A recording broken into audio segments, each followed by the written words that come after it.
Yo, what's going on guys, and welcome back to another video. Now today I'm going to be going through with you guys everything we know about Darth Maul and the best way in which you can play it. Now I know some of you may be thinking, well, you weren't even at EA Play, you didn't play Battlefront 2. Well, what you've got to understand about that is just, you know, I'm a Sith, dude.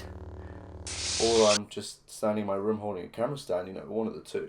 Now, out of the heroes that we got to see at EA Play over the weekend, Darth Maul is definitely the most mobile. Time to go mobile. Now let's take a look at his abilities and look at the positives and negatives and the best ways in which to use them. First, we have the spin attack. Now you have a maximum of 3 spin attacks once they've fully charged up. Similar to the way in which Jin Erso's baton works, you know what I'm saying? Now the spin attack is very good for being offensive and taking out multiple troopers at a time. But another way in which you can use it is to escape situations, similar to the way in which Luke's force dash kind of works. Now there is one difference. Darth Maul can't actually do the spin attack while in midair, so jumping kind of leaves you hanging and at a bit of a disadvantage. I recommend using the spin attack to escape and to be offensive, but make sure you don't try and use it in midair because it doesn't work. Also, in regards to the spin attack, you can use it consecutively in quick succession, so you can essentially dive into the battle with 1 spin attack and then use 2 to get away, or kind of play around with the way in which you use it. Anyways, the next ability is the force choke ability. As we've seen, Darth Maul kind of does this thing where he picks them up and like chucks them away, and it looks really cool. However, when you do use it, it makes you vulnerable because you're standing in a static animation. Now this ability is really cool and there are a lot of benefits of using it. Firstly, in case you guys didn't know, you can actually force choke multiple enemies. Also, as we know, the force choke pushes enemies backwards, and I'm not too sure whether this is the case, but if they do hit into something like a wall,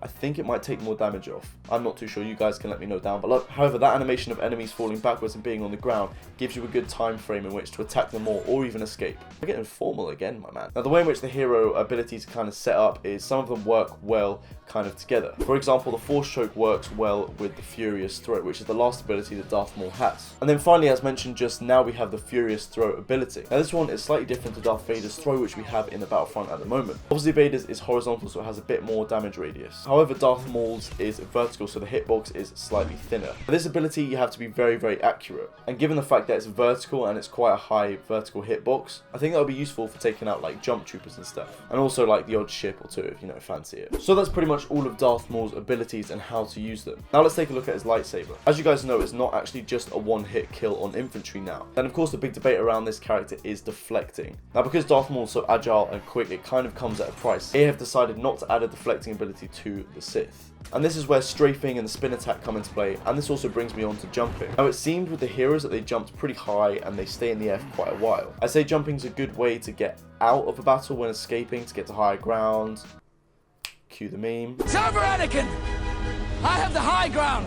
If we take a look at Darth Maul's health, he has 700 health points. Now that may seem like a lot, but 1 heavy infantry can take out a hero in this game. Your health goes down relatively quickly, but you do regenerate health. I'm so glad they've added this so you don't have to keep running around with like red blotches all over your screen. Now if some of you are wondering, you can actually alter the way in which your hero plays via the star cards. So if we look at the star cards here, the ones we saw at EA Play were range throw, meaning that your furious throw can reach a further distance. Strong arm was another ability, meaning that your choke has a bit more damage on enemies. Accelerated throw, which means Darth Maul throws his lightsaber harder so it travels much faster. And finally, saber defense, which means that Darth Maul doesn't take as much damage when he's doing these spin attacks. Now you may notice some of the cards are color coded. Now the way in which this works is it goes up from white all the way to purple. Now purple signifies the strongest type of star card you could get, and in this circumstance only being exposed to a couple of cards, the white one seems to be the weakest. Now, I think this is a really cool way in which we can go about customizing our heroes to our personal playing style. And also I think a way in which EA are going to make money through the microtransactions in the game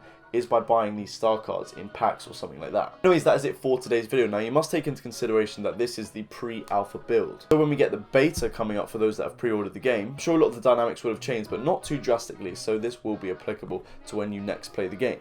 This is the most formal I've been in a long time. Now, I'm thinking of doing another one of these for Ray. Hit that thumbs up button if you want me to do that. Subscribe if you're new, and I'll see you guys on the next video.